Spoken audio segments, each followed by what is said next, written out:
Welcome back, ladies and gentlemen. Today we're going to be continuing our reviews here of Stranger Things.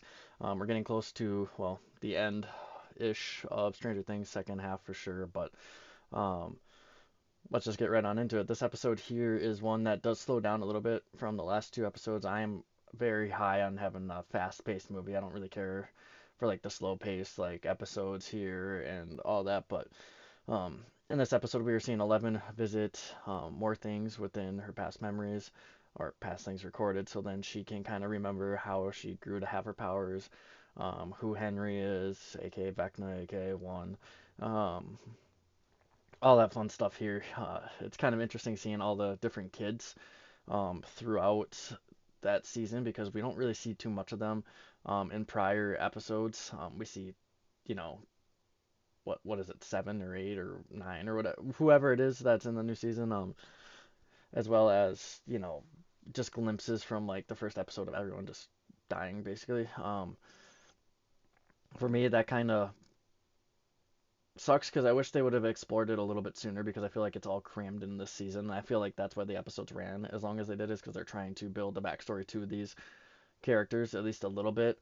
But Eleven does start to find her powers a little bit within these memories, which is kind of cool to see because then she can finally get back to what she used to be, kind of like a superhero type being.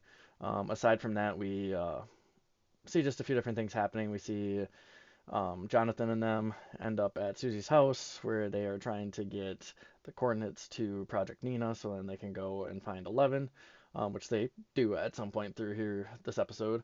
Aside from that, we see Nancy and a few others still working on what to do next. We have a school meeting there where um, Lucas's basketball team ends up like attending and saying that they need to get rid of Eddie Munson.